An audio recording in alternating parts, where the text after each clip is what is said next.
আসসালামু আলাইকুম সবাইকে আবারও স্বাগতম জানাচ্ছি মৌমাছি রান্নাঘরে নতুন আরেকটি রেসিপি দেখার জন্য।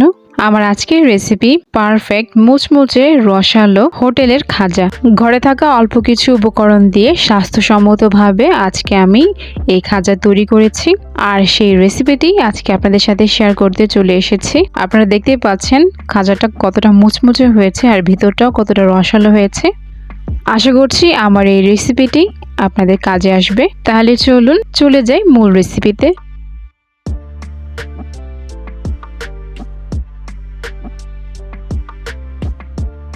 খাজা তৈরি করার জন্য আমি একটি বোল নিয়ে নিয়েছি, আর বোলের মাঝে নিয়ে নিচ্ছি 1 কাপ পরিমাণ ময়দা, দিয়ে দিচ্ছি স্বাদমতো কিছুটা লবণ আর 3 টেবিল চামচ সয়াবিন তেল। এখানে আপনারা সয়াবিন তেলের পরিবর্তে ঘি বা বাটারও ব্যবহার করতে পারেন, সেক্ষেত্রে কিন্তু স্বাদটা আরও বেড়ে যাবে। তো এই লবণ আর তেলটা আমি খুব ভালো করে এই ময়দার সাথে মিশিয়ে নিচ্ছি। আমি আজকে 1 কাপ ময়দা দিয়ে খাজা তৈরি করছি। আপনারা যদি বেশি পরিমাণে তৈরি করে সংরক্ষণ করতে চান, সেক্ষেত্রে আমি যে উপকরণগুলো দেখিয়েছি তার ডাবল ব্যবহার করলেই হবে। তো আমার মেশানো হয়ে গিয়েছে। এখন আমি এর মাঝে নর্মাল তাপমাত্রার পানি ব্যবহার করব। অল্প অল্প পানি দিয়ে আমি একটা ডো তৈরি করে নেব, আর ডোটা কিন্তু অনেক বেশি নরমও হবে না আবার শক্ত হবে না, একটা মিডিয়াম কনসিস্টেন্সির হবে। আমি দেখিয়ে দিচ্ছি কেমন হবে। তো এখানে আমি প্রায় 1/2 কাপ পরিমাণ পানি নিয়েছিলাম। আমার কিছুটা পরিমাণ পানি রয়ে গিয়েছে, সম্পূর্ণ 1/2 কাপ পানি আমার লাগেনি। তো আপনাদের কম বেশি লাগতে পারে, কারণ ময়দার ধরন অনুযায়ী কিছু ময়দা বেশি পরিমাণ পানি শোষণ করে, কিছু কম। এজন্য অল্প অল্প করে পানি দিয়ে তারপর ডোটা তৈরি করে নেবেন।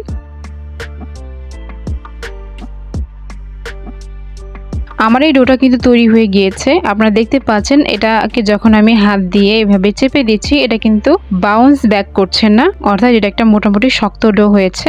এই ডোটাকে আমি একটা ঢাকনা দিয়ে 5 মিনিটের জন্য ঢেকে রেখে দেব। খাজার জন্য এবার আমি শিরাটা তৈরি করে নেব। তো শিরার জন্য এখানে আমি প্রায় 1 কাপ পরিমাণ চিনি নিয়েছি, আর সাথে দিয়ে দিচ্ছি 1/4 কাপ পরিমাণ পানি। এবার খুব ভালো করে মিডিয়াম আঁচে এই চিনি আর পানিটাকে আমি মিশিয়ে নেব, আর বলক আসা পর্যন্ত অপেক্ষা করব। খাজার জন্য আমরা যে শিরাটা তৈরি করব সেটা কিন্তু অনেক বেশি ঘনও হবে না আবার পাতলাও হবে না, কারণ পাতলা হলে খাজাটা কিন্তু আর মুচমুচে থাকবে না, নেতিয়ে পড়বে। এর জন্য ঘন বা পাতলা এর মিডিয়াম একটা পর্যায়ে আমরা শিরাটা রাখবো। তো শিরাটাকে আমি খুব ভালো করে জাল করে নিব, আর শিরাটা কেমন ঘনত্বের হবে সেটা আমি আপনাদের দেখিয়ে দিচ্ছি।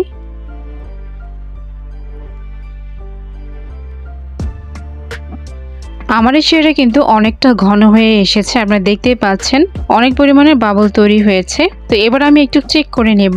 যখন চেক করলে দেখতে পারবেন যে শিরাটা দিয়ে একটা তার সৃষ্টি হচ্ছে, তখনই বুঝতে পারবেন যে খাজার জন্য শিরাটা একদম তৈরি হয়ে গিয়েছে, আর তখনই চুলাটা বন্ধ করে আমি ঢেকে রেখে দেব। আর আপনারা যদি এখানে চান তাহলে কিছুটা পরিমাণ এলাচের গুঁড়া অথবা আস্ত এলাচ ভেঙেও এখানে ব্যবহার করতে পারেন, এতে করে কিন্তু খুব ভালো একটা ফ্লেভার আসে। তবে আমার কাছে এলাচের গন্ধটা তেমন ভালো লাগে না, তাই আমি ব্যবহার করিনি। তো শিরাটা আমার তৈরি হয়ে গিয়েছে, আমি চেক করে নিচ্ছি। দেখতে পেলেন একটা তার তৈরি হয়েছে, তার মানে শিরাটা কিন্তু রেডি। তো এবার আমি চুলাটা অফ করে দিয়ে ঢাকনা দিয়ে ঢেকে রেখে দিব, আর চলে যাচ্ছি খাজাগুলো তৈরি করার জন্য। ডোটা আমি আবারও একটু খুব ভালো করে মথে নেব, এতে করে ডোটা কিছুটা পরিমাণ নরম হয়ে যাবে। এবার আমি এখান থেকে ছোট ছোট করে ভাগ করে নিচ্ছি, আর এই ভাগগুলো থেকে আমি একটা করে পাতলা রুটি বেলে নেব। এই প্রত্যেকটা রুটি আমি একদম পাতলা করে বেলে নিচ্ছি। তো এইভাবে আমি সবগুলো রুটি বেলে নেব, আর আপনারা দেখতেই পাচ্ছেন রুটিটা কতটা পাতলা হয়েছে।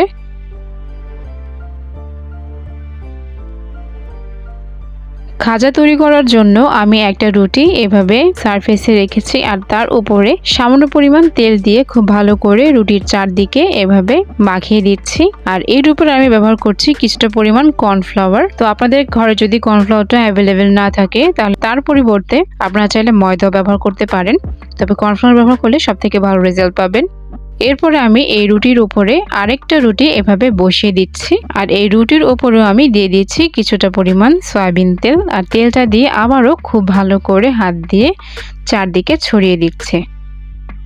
আর তার উপরে এখানে আমি ব্যবহার করছি কর্নফ্লাওয়ারটা দিয়ে আমি আবারও খুব ভালো করে চারদিকে এভাবে মেখে দিচ্ছি। এই কর্নফ্লাওয়ার ব্যবহার করার কারণে প্রত্যেকটা ভাঁজ খুব ভালো করে বোঝা যাবে। তো এভাবে আমি পর্যায়ক্রমে একটা রুটির উপর আরেকটা রুটি দিয়ে এভাবে সয়াবিন তেল আর কর্নফ্লাওয়ার দিয়ে খুব ভালো করে রুটির উপরে মেখে নিচ্ছি। আপনারা চাইলে এখানে 4টা রুটিও ব্যবহার করতে পারেন, আবার যদি বেশি ভাঁজ পছন্দ করেন সেক্ষেত্রে 5টা রুটিও ব্যবহার করতে পারেন। তো এখানে আমি 5টা রুটি দিয়ে এই খাজাটা তৈরি করে নিচ্ছি। আর সবার উপরের লেয়ারে আমি ঠিক একইভাবে সয়াবিন তেল আর কর্নফ্লাওয়ার দিয়ে খুব ভালো করে মাখিয়ে নিচ্ছি। এই রুটিগুলোকে আমি এখন ভাঁজ দিয়ে নেব। তো ভাঁজ দেওয়ার জন্য সবার প্রথমে আমি কিনার থেকে এভাবে মুড়িয়ে নিচ্ছি আর একটা রোলের মতো তৈরি করে নিচ্ছি। আর অবশ্যই খেয়াল রাখতে হবে যাতে খুব ভালো করে রোলটা তৈরি হয়, চেপে চেপে রোলটা তৈরি করতে হবে যাতে ভেতরে কোনো ফাঁকা না থাকে। তো আপনারা দেখতেই পারলেন আমি রোলটা কিভাবে তৈরি করে নিয়েছি। এবার আমি এই সবার শেষের অংশটুকু কিছুটা পরিমাণ পানি ব্যবহার করে খুব ভালো করে আটকিয়ে দেব, এতে করে ভাজার সময় খুলে যাবে না। তো পানি দেওয়ার পর আমি এভাবে চাপ দিয়ে দিচ্ছি, এতে করে খুব ভালো করে সেট হয়ে যাবে। আমার রোলটা তৈরি করা হয়ে গিয়েছে। এবার আমি এখান থেকে খাজাগুলো কেটে নেব। তো আমি একটা চাকু নিয়েছি আর ছোট ছোট সাইজ করে এই খাজাগুলোকে কেটে নিচ্ছি। ভিতরের ভাঁজগুলো কিন্তু স্পষ্ট এখনই বোঝা যাচ্ছে। তো এভাবে আমি সবগুলো খাজা কেটে নিচ্ছি আর আপনারা আপনাদের ইচ্ছে মতো সাইজ এটা কেটে নিতে পারেন। তো এবার আমি এই খাজাগুলোকে তৈরি করে নেব। এর জন্য আমি একটা খাজা নিয়ে নিয়েছি আর হাত দিয়ে এভাবে চাপ দিয়ে দিচ্ছি। এবার কিছুটা পরিমাণ কর্নফ্লাওয়ার আমি এখানে ছিটিয়ে দিচ্ছি। কর্নফ্লাওয়ার ব্যবহার করলে এই খাজার কালারটা কিন্তু অনেক বেশি ভালো আসে, তো চেষ্টা করবেন ব্যবহার করার জন্য। এবার আমি একটা বেলনির সাহায্যে একদম পাতলা করে এই খাজাটাকে বেলে নেব। তো আমার একটা খাজা কিন্তু রেডি হয়ে গিয়েছে ভাজার জন্য। এভাবে আমি সবগুলো খাজা তৈরি করে নেব। তো আমি আরেকটা তৈরি করে আপনাদের দেখাচ্ছি। তো কিছুটা পরিমাণ কর্নফ্লাওয়ার আমি এর উপরে দিয়ে দিয়েছি। এবার রোলার দিয়ে এভাবে পাতলা করে বেলে নিচ্ছি। এভাবে আমি সবগুলো খাজা এভাবে তৈরি করে নিয়েছি। এবার চলে যাব এই খাজাগুলোকে ভাজার জন্য।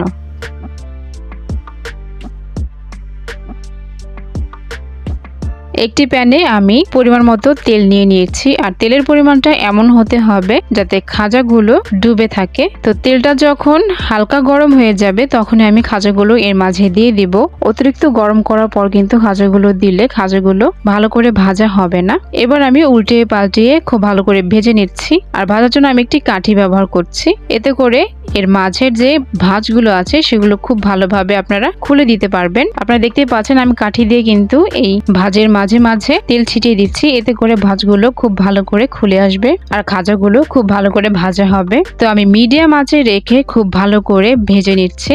আর এটাকে একটু সময় নিয়ে ভাজতে হবে, এতে করে খাজাগুলো অনেক মুচমুচে হবে। আর মিডিয়াম আঁচে রেখেই ভাজতে হবে। তো আমি আমার পছন্দের কালার করে ভেজে নিয়েছি আর আমি একটু গাঢ় কালার করে ভেজে নিচ্ছি, এতে করে খাজাগুলো দেখতেও কিন্তু খুবই সুন্দর লাগে। তো আমার ভাজা হয়ে গিয়েছে, আপনারা দেখতে পাচ্ছেন একটা সুন্দর কালার এসে পড়েছে। এবার আমি তেল ঝরিয়ে খাজাগুলো উঠিয়ে রাখবো আর এভাবেই আমি বাকি খাজাগুলো ভেজে নেব। তৈরি করা শিরার মাঝে এবার আমি একটি খাজা দিয়ে দিচ্ছি আর খাজাটাকে আলতো হাতে উল্টিয়ে পাল্টিয়ে এর মাঝে খুব ভালো করে রস ঢুকিয়ে দিচ্ছি। এতে করে খাজাটা ভেঙে যাওয়ারও কোনো ভয় থাকবে না, আবার ভেতরে খুব ভালো করে রসও পৌঁছাবে এবং মুচমুচেও থাকবে। তো এভাবে উল্টিয়ে পাল্টিয়ে নিচ্ছি। এভাবে আমি বাকি খাজাগুলো এই রসের মধ্যে দিয়ে খুব ভালো করে উল্টিয়ে পাল্টিয়ে নিচ্ছি। ছোটবেলার সেই মজাদার খাবারগুলো আজকাল তো একদম পাওয়াই যায় না, তাই ছোটবেলার সেই মজাদার স্মৃতি যদি ফিরিয়ে আনতে চান তাহলে একবার হলেও এই মজাদার খাজার রেসিপিটা বাসায় ট্রাই করবেন। খাজাটা কিন্তু অনেক রসালো আর মুচমুচে হয়েছে। তো একটা খাজা আমি আপনাদের ভেঙে দেখাচ্ছি।